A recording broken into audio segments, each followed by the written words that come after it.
자, 이런 기사가 하나 올라옵니다.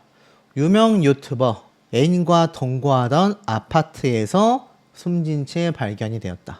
생전 공황장애와 우울증을 알아봤었다. 라고 되어져 있는데, 그러면서 얼굴이 공개된 것이 아마 이 시사 부문, 또 정치 부문에 관심이 많으신 분들은 알 법할 인물이었다라는 겁니다. 단순 유튜버가 아니었었다라는 거죠. 저도 이 유튜브를 하는 유튜버다 보니까 이분의 이 고인의 어떤 여러 가지 상황들을 수년 전에 좀 보고 들어서 알고 있거든요. 그래서 저도 굉장히 좀 놀랍습니다. 기사 내용을 보면 바로 71만 명의 대형 유튜버 배인규 대표가 숨진 채 발견이 된 건데요. 이혼 이후에 약물 투약 혐의까지 우울증이 겹치며 결국 이런 상황이 온 것이 아닌가라는 말이 많이 나오고 있습니다. 일명 신남성연대의 대표이자 71만의 구독자를 보유한 극우 성향의 유튜버 배인규 씨가 발견이 되어 경찰이 사망 경위를 조사하고 있다라는 기사가 나온 거죠.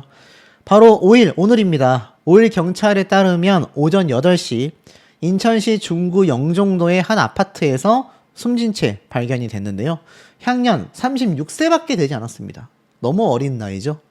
자, 이 고인의 시신은 현재 인하대병원 영안실에 안치가 되어 있고 빈소는 마련되지 않은 상태였습니다.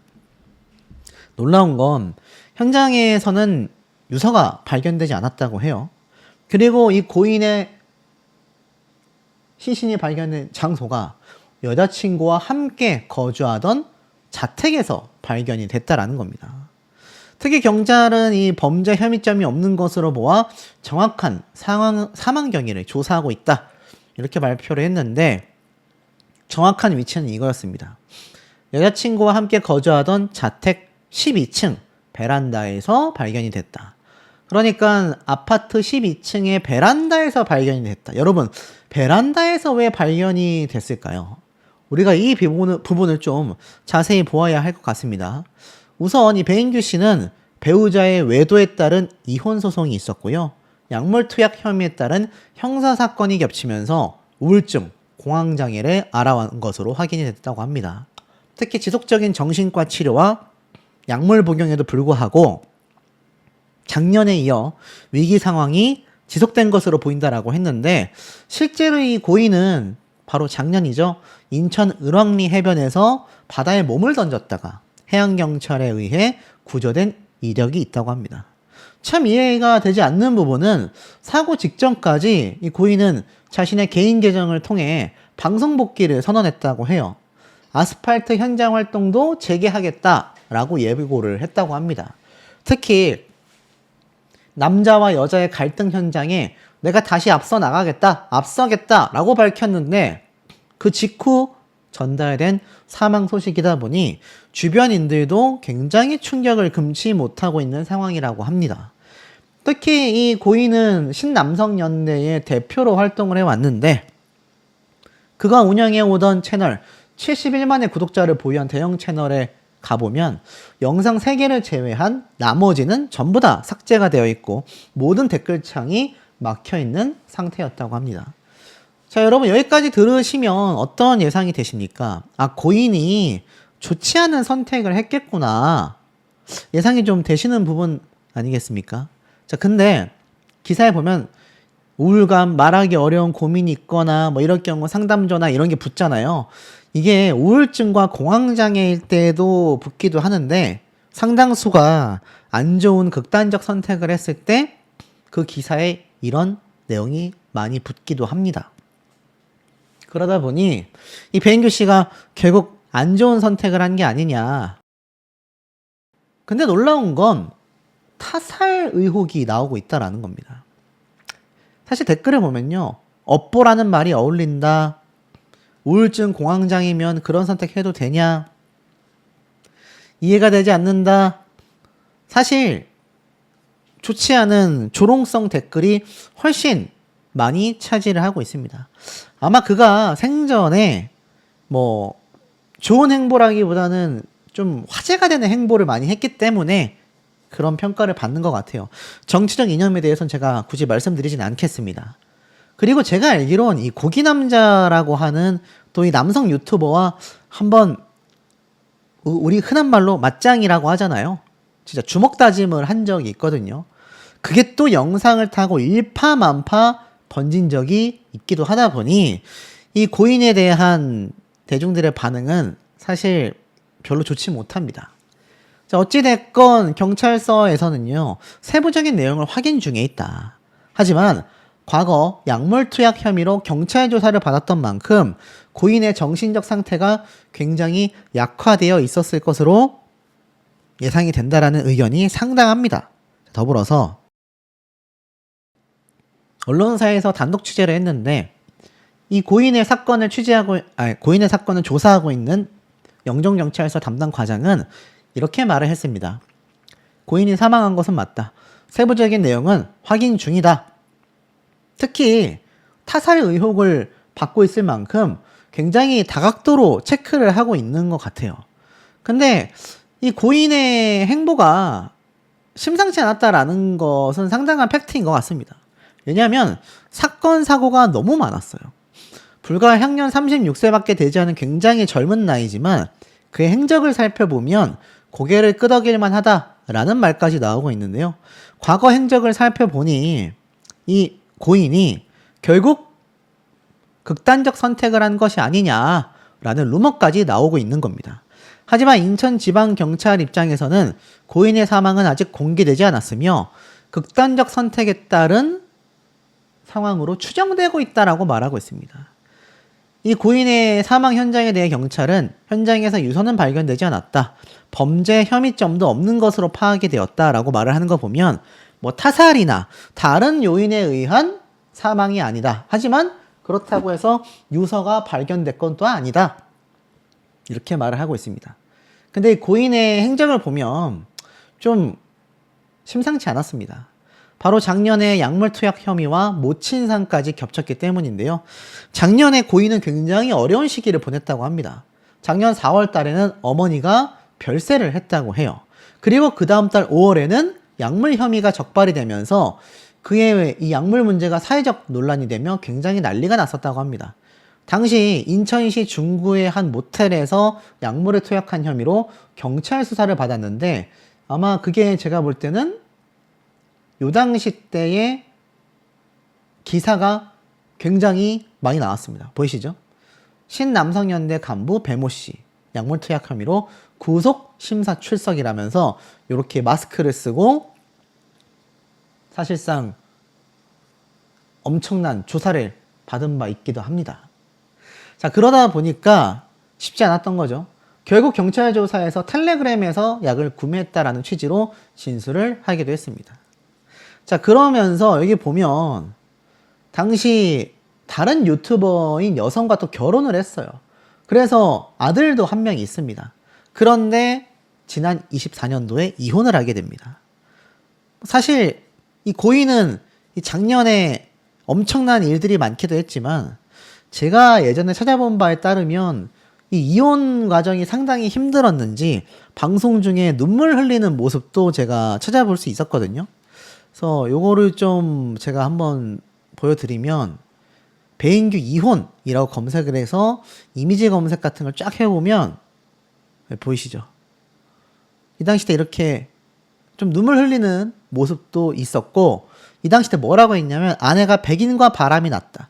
그 이후에도 감당할 수 없었던 둘만의 메시지를 보았다. 아무리 저라도 견디기 힘들었던 반년의 기간이었다. 라는 말도 쏟아내기도 했었습니다. 자, 그러다 보니 이 고인은 상당히 쉽지 않은 그런 시간을 보내왔던 것 같아요. 그리고 방금 말씀드렸던 것처럼 이렇게 약물 투약 혐의로 조사를 받기도 했습니다. 근데 그의 행적을 보면 굉장히 화려했습니다. 근데 어떤 말을 했느냐. 내가 사실 정말 애를 썼는데 앞으로 지지 집회를 하지 않겠다. 왜냐하면 전 윤석열 대통령의 지지 집회 및 관련 활동에 참여하지 않겠다라는 입장을 발표하게 됩니다. 우파면은 사실 더하면 더했지 그렇지 않습니까? 근데 이때 뭐라고 했냐면 결국 윤석열 전 대통령이 구속 기소를 당했더라. 근데 그건 너가 집회를 안 해서 그렇다. 왜 대안도 없는 비난을 같은 진영에서 하는지 모르겠다. 왜 나 때문에 대통령이 구속됐다. 왜 나 때문에 이런 최악의 결과를 맞이했다라고 말하는지 모르겠다라고 말을 하면서 결국 자신은 이 집회를 하지 않겠다라고 말을 합니다. 사실 이때부터가 아마 굉장히 이 고인의 심경에 큰 영향을 줬던 것 같아요. 그러면서 또 자신이 화교 출신이다라고 주장하는 썰에 대해서 1억 내기를 하자. 내가 중국 돈을 받는다라는 말이 있던데 그렇게 해서라도 유명해지고 싶으면 너가 해라. 내 역할을 네가 해라. 난 안 하겠다. 이런 말을 당시에 하기도 했습니다. 그래서인지 아마 생활고적으로도 방송활동과 집회를 안 하다 보니 후원 같은 것도 끊겼을 가능성이 크죠.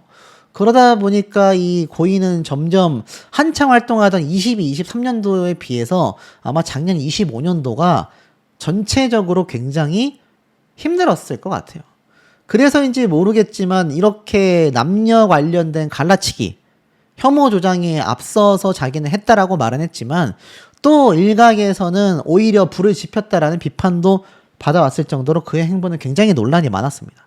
근데 최근에 보면 이 우파 진영 쪽에 관련된 완전한 정치인은 아니지만 정치와 관련된 방송인들의 사망사고가 계속하여 전달이 되고 있습니다.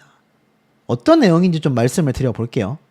많은 분들이 황당하다 또는 허망하다 이러한 이야기를 많이 말씀하고 계신 상태이기도 한데요. 삶의 원동력을 잃어버렸다라고 했던 고인의 생전에 가장 큰 충격 중에 하나가 바로 2019년도, 지금으로부터 약 7년 전이죠.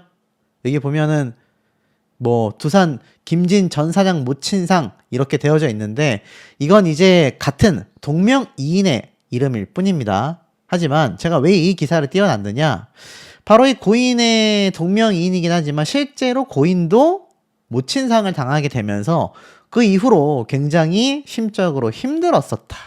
이런 이야기가 이제 밝혀지면서 많은 분들이 굉장히 활발하게 활동을 했고 마지막까지도 유튜브 영상을 올렸었던 사람이었기 때문에 더 많은 분들이 좀 놀랬고 좀 황망하다.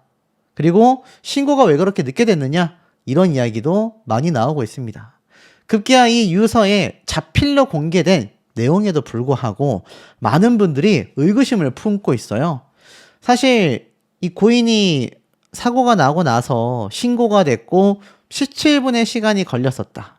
자, 이런 이야기들 제가 이미 영상을 통해 많이 말씀을 드렸습니다만 그럼에도 의문스럽다 이야기하시는 분들이 상당히 많이 존재하고 있는 상황이기도 합니다.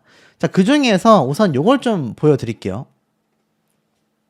자, 이게 바로 고인의 마지막을 기렸던 이택숙 씨의 이 페이스북 계정 제가 보여드리고 있습니다. 자, 여기 보면 디지털 크리에이터로 되어 있고요. 한국정치조사협회 협회장을 지내고 있습니다. 그리고 리얼미터 대표이사로 있기도 하고 연세대학교 대학원에서 신문방송학을 전공하기도 했는데 알고 보니까 고인의 후배님이었던 거죠. 그래서 이 내용을 좀 살펴보면 제가 미처 전달드리지 못했었던 놀라운 내용들이 좀 숨어 있었습니다. 이 내용을 보면은 저의 장운고등학교 11년 선배님이신 김진 전 중앙일보 논설위원님의 발인을 마치고 김진 위원님께서 남기신 유서를 유족분들의 동의를 얻어 공개합니다. 이건 제가 말씀드렸던 내용이죠. 김 위원님에 대한 악의적인 가짜뉴스가 인터넷과 유튜브에 유포되고 있고 유서를 공개해달라는 별도의 메모도 남기셔서 공개하는 것이 맞다고 판단하여 이렇게 많은 분들에게 공개하게 되었다라고 이야기를 하고 있죠. 그러면서 자신이 리얼미터를 창업하고 사업을 시작할 때 중앙일보 논설위원으로서 저에게 외부 칼럼 기고도 지면으로 허락하셔서 중앙일간지에 글도 쓰게 하시고 11년 선배님으로서 회사 운영과 관련된 많은 격려를 해주시며 한때는 굉장히 자주 만나 뵙고 여행도 같이 다니던 선배님이셨다고 합니다. 그런데 이 고인이 갑자기 떠나시다 보니 본인으로서는 황망하기 그지없었다라는 거죠. 특히 최근 몇 년 동안 서로 간의 정치적 견해가 많이 달라져서 자주 뵙지 못했는데 그 사이 모시고 사시던 어머님께서도 돌아가셨고 형제자매와 유족분들은 모두 해외로 이민, 되면 장기 기증을 하시겠다고 남긴 글을 보며 생전에 보기보다 마음이 여리시고 따뜻하셨던 위원님이 더욱 그리워지는 마음입니다. 한때는 진정한 보수 평론가이신 위원님과 함께 저의 좋은 벗 김어준 공장장이 자리를 같이 하며 유력 정치인을 만나 같이 토론도 하며 식사도 했었는데 정치 상황이 과거에 비해 더 양극화되다 보니 저도 최근에는 뵙지를 못하고 어머님까지 여의시고 홀로 외로이 사시다 보니 결국 병세가 심해지셨던 것 같다. 결국에는 이 고인이 생전 굉장히 보수 논객이었지만 또 상황이 흘러가면서 뭔가 진보 세력을 굉장히 좀 지지하는 발언을 또 했다가 또 다시 또 보수 쪽을 지지했다가 이게 왔다 갔다 했단 말이죠. 그러다 보니 양쪽 모두에게 큰 비판을 받았던 것이 아니냐, 제가 이런 말씀을 드린 바 있습니다. 그런데 더 중요한 건 그 와중에 어머님을 여의고 가족들과 다 떨어진 채 혼자서 쓸쓸히 유튜브 방송을 해 나갔었다라는 겁니다. 자, 그러다 보니까 결국 병세가 심해지게 되었다. 그리고 이 지인이었던 이택숙 씨도 정치적 이념이 확 달라지다 보니 어떻습니까? 결국 서로 만나기가 껄끄러웠던 거죠. 본인의 유튜브를 비롯하여 왕성한 활동을 다시 시작하시는 모습에 크게 걱정을 하지 않았는데 후배로서 잘 모시지 못하여 죄송한 마음이 앞선다. 좋은 곳에서 편히 쉬셨으면 좋겠다라고 말을 합니다. 이택숙 씨가 결국 이렇게 장례 절차에 대한 과정을 아는 걸 보면 상당 부분 도와주셨을 것 같아요. 그래서 고인의 이 마지막 장례식을 잘 준비할 수 있었고 유족분들이 귀국을 하셔서 다음날까지 장례와 발인을 마칠 수 있었다. 이렇게 이야기를 하고 있습니다. 그런데도 불구하고 이 유튜브 빨과 나아가서는 이 몇몇 인터넷상의 많은 분들이 이런 이야기를 하세요. 여기 지금 나와 있는 유서 조작된 거 아니냐. 제가 이거 60대의 필체가 맞는 것 같다. 또 고인의 필체와 유사해 보인다라고 했더니 네가 뭘 아냐. 저게 어떻게 고인의 필체냐. 막 이렇게 말씀하시는 분들이 있습니다. 자, 여러분 유서가 얼마나 정확하냐면요. 경찰들이 생전 필체를 다 대조해보고 유가족들에게도 몇 번 확인을 받습니다. 심지어 고인이 생전에 정치 활동을 활발하게 했었던 인물이잖아요.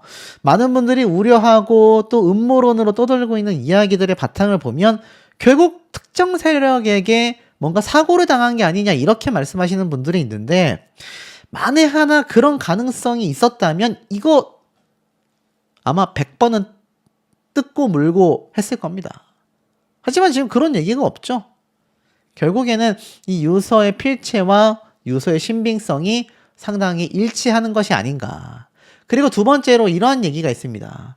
김진님이 이렇게 장기 기증을 하겠다라고 유서에 남겼는데 또 필체가 맞지 않는 것 같고 장기 기증도 유서의 내용과 다르게 이루어지지 않는데 그걸 적어 놓은 걸 보면 확실히 마치 고인이 스스로 생을 마감한 것처럼 연출을 해 놓은 거 아니냐. 이런 의심을 하시는데 제가 지금까지 좀 어느 정도 밝혀드린 내용 보면 어떻습니까? 장기 기증 충분히 이루어지고 이 필체에 대한 부분도 경찰 조사가 충분히 이루어졌다라는 겁니다. 그러니 이런 참 확인되지 않은 찌라시발 내용들이 고인과 유가족을 좀 더 힘들게 만드는 것 같고 중요한 건 굉장히 생전에 모진 소리를 많이 했었던 고인인데 여기에 대한 평가가 굉장히 나뉘고 있는 상태입니다. 논란이 되고 있습니다. 이 당시 때 왜 도덕성이 추락했냐? 노 전 대통령이 어떻게 해서 그런 일이 벌어졌느냐? 내가 글을 마지막으로 본 건 이 풍경을 보고 싶어 부엉이 바위를 2번이나 올라갔고 다리가 떨렸고 그때 느낀 것이 뭐냐면 바로 노 전 대통령은 염치가 있는 사람이다. 그래서 그런 결정을 한 이유가 자기 몰래 가족이 불법 자금을 받았다라는 것을 알고 놀랄 수밖에 없었을 거다. 그러자 이 당시 때 유시민 작가가 예의를 지켜야 한다 막 반박을 했던 거죠. 그러자 고인은 언론에 보도가 됐고 사법적으로도 끝났다.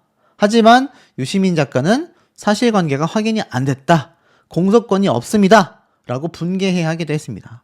자, 그러다 보니 당시에도 비판 여론이 많았죠. 그러니 어떻습니까? 국힘의 정치인들의 비판을 하다 보니 아무래도 반대 세력들에게 지지를 받았는데 이 반대 세력들이 또 좋아할 법할 이야기가 아니라 굉장히 분개해야 할 만한 노 전 대통령에 대한 이야기를 꺼냈다 보니 양쪽 진영에서 다 비판을 받아왔던 것 같아요. 고인은 59년생의 나이로 올해 66세가 되었습니다. 고향은 강원도 원주였고 경희대 경제학 학사, 한양대 대학원 언론학 석사까지 굉장히 명문대 스펙이죠. 결혼을 하여 부인과 자녀가 있는지에 대한 여부가 확인되지 않았지만 최근 장례식장에 유가족의 아들의 이름이 공개가 되기도 했습니다. 86년도 중앙일보 기자로 입사를 해서 정치부에서 오랜 시간 활동을 했고 2006년도부터 논설위원으로도 함께 활동을 하며 최근 정치 유튜버까지 했지 않습니까? 자, 그러다 보니 지금 이야기가 많을 수밖에 없는 거예요. 야, 이거 정말 사고가 맞냐? 의심스럽다. 또 어떤 분들은 사고가 맞으니까 그만 좀 확대 해석했으면 좋겠다. 여론이 계속 뒤엉킬 수밖에 없었다라는 겁니다. 근데 드디어 안타까운 유서가 공개가 됐습니다. 자, 여러분, 유서가 뭡니까? 보통 유서가 이제 뭐 이런 사고가 생기신 분들은 대부분 작성을 해두는 경우가 많죠. 근데 고인의 유서가 공개가 됐습니다. 자필이 맞는 것으로 확인이 됐다고 해요. 이택수 리얼미터 대표가 유족의 동의를 얻어서 SNS에 공개를 했다고 합니다. 일단 우리가 내용을 한번 좀 살펴볼게요. 세상을 향한 유서라고 되어져 있습니다. 제목부터가 굉장히 고인의 스타일과 유사해요. 개인적인 사정, 불안감으로 삶의 동력을 잃었습니다. 스스로 마감하고 미지의 세계로 떠납니다. 저는 평생 언론인과 평론가로 활동했습니다. 틀린 사실과 잘못된 논리가 혹시 일부 있었다면 사과드립니다. 부족한 저를 응원해주신 모든 분께 감사드립니다. 대한민국에서 태어나 인간 삶의 본질을 보다 가까이서 목격할 수 있어서 행복했습니다.